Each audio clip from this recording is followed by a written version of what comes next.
Hey, this is Dave Wise. Welcome to our channel. Today we are at StreetSide Classic in Concord, North Carolina. We're looking at a number of vehicles here. They've got a great showroom. If you've never been here before, you need to take a drive over here and just see what they have available. Today is Cars and Coffee. It's a little inclement weather, but I'm sure it's gonna straighten out. So this GTX we're looking at for a client. It is a very nice driver. It's it has new AC put on, electronic ignition, headers, aluminum intake, upgraded master cylinder and booster. Looks like a very decent driver.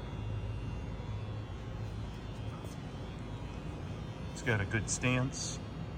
Has the reflective stripe.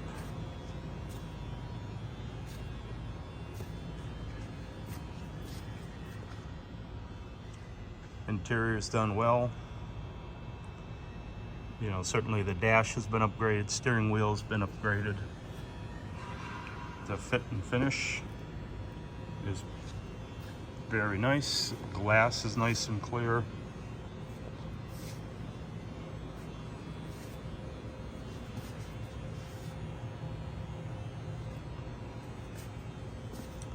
And it was interesting today. I opened up the trunk and there's a gun case. So, interesting enough, what's in there is the jack hardware.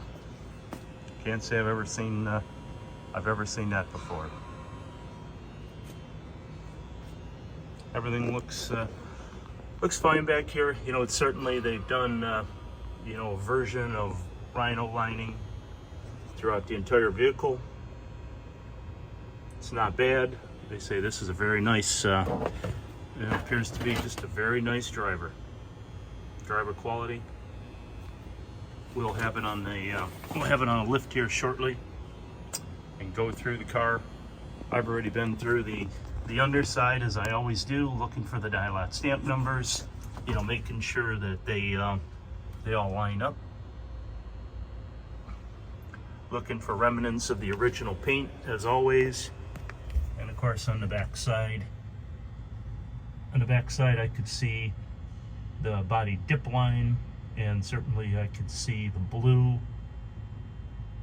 remnants of the original blue on the body dip line above it where it was shot. So that's good. Metal's not in bad condition, but at one point in time this was I'm sure it had some rust in it. Quarter panels have been replaced. Trunk floor has been replaced.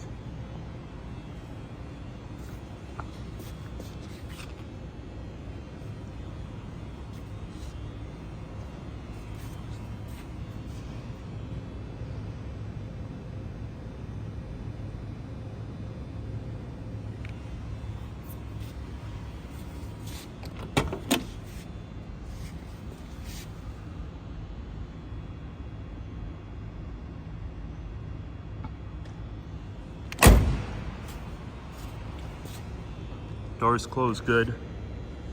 Some of the glass is, still the original glass. It's a lynch road car.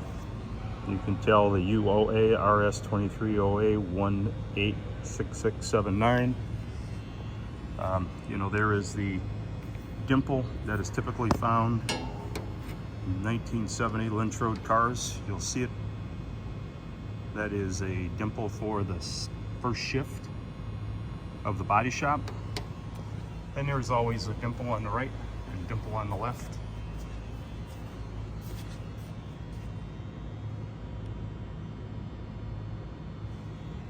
This is the description. StreetSide Classics.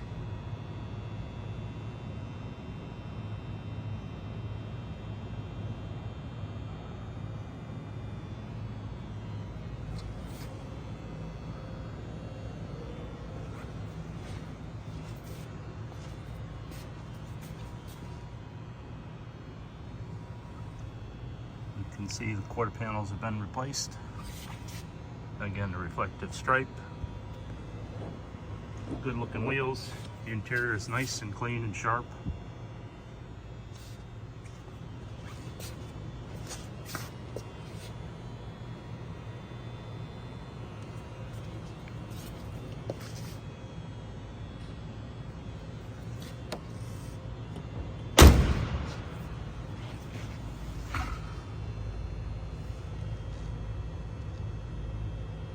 there is the Chrysler Pentastar, which originally, when it was developed, represented all the divisions within Chrysler.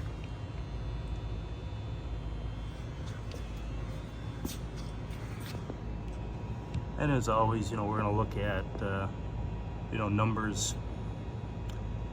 Obviously hood hinges, they're not necessarily important, but, make sure you have the right year. We've gone through the core support. We've gone through the firewall, the inner fenders, top of the frame. We're always looking for proper dial-out stamp numbers. That's where I would expect it to be. That's the right dial-out stamp number for this level of production car. It's going to be hard to see, but the the primary confidential VIN, yeah, we're not even picking it up. I can certainly see it. It's there.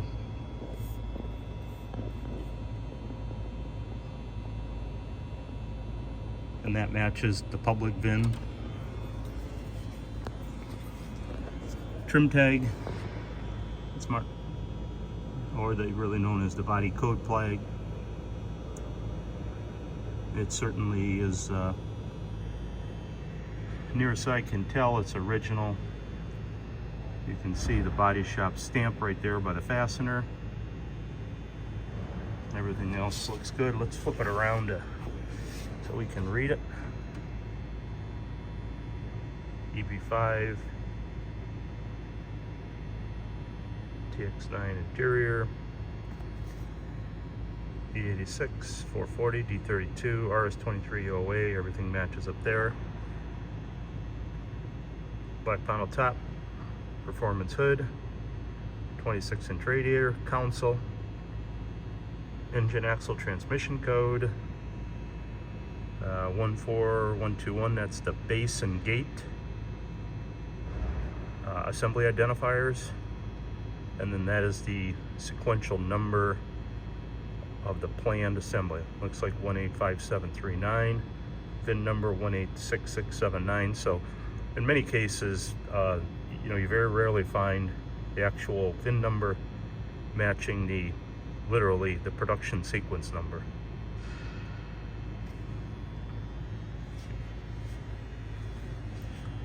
But aluminum heads, aluminum manifolds. It looks like some nice upgrades on this vehicle.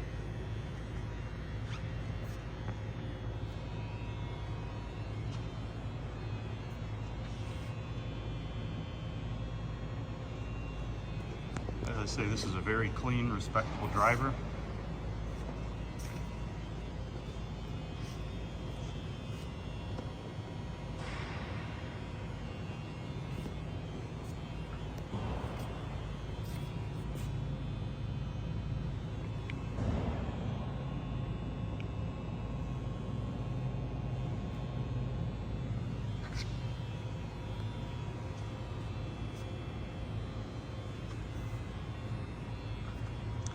It is an original hood. That's always a bonus. Here's the hood safety with the production date of that, 324th day of 69.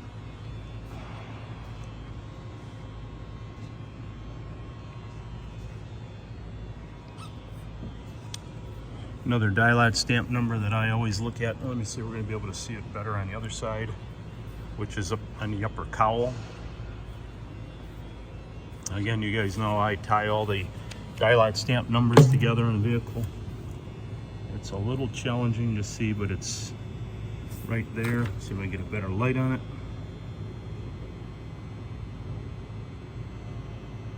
That matches up with the other dial-out stamp numbers that I've checked out on this car to just ensure its integrity as the original body.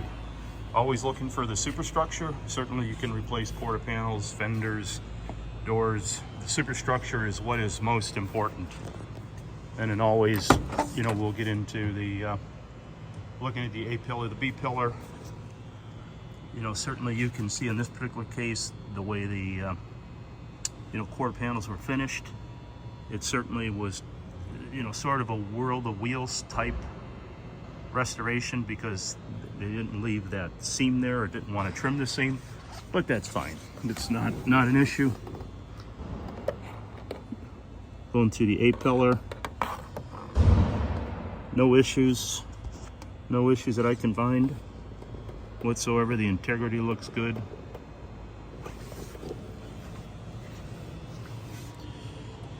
We'll walk back over to the driver's side of the A-pillar.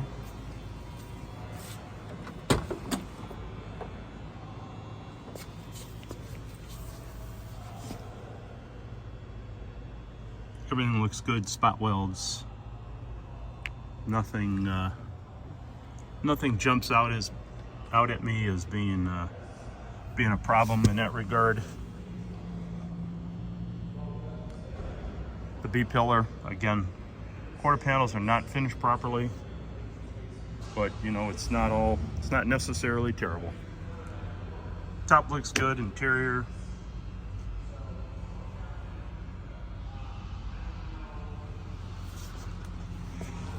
Okay, moving forward, what we're going to do is pull it up on the lift, go through the bottom side of the vehicle,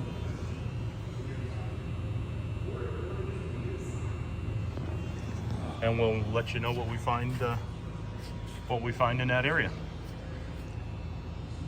Thank you very much for tuning in. As always, you can always reach out to us if you have any questions, comments, feedback. We're always open to your comments. Then in the next video, what we're going to do is we'll slowly go through the vehicles that are here on display.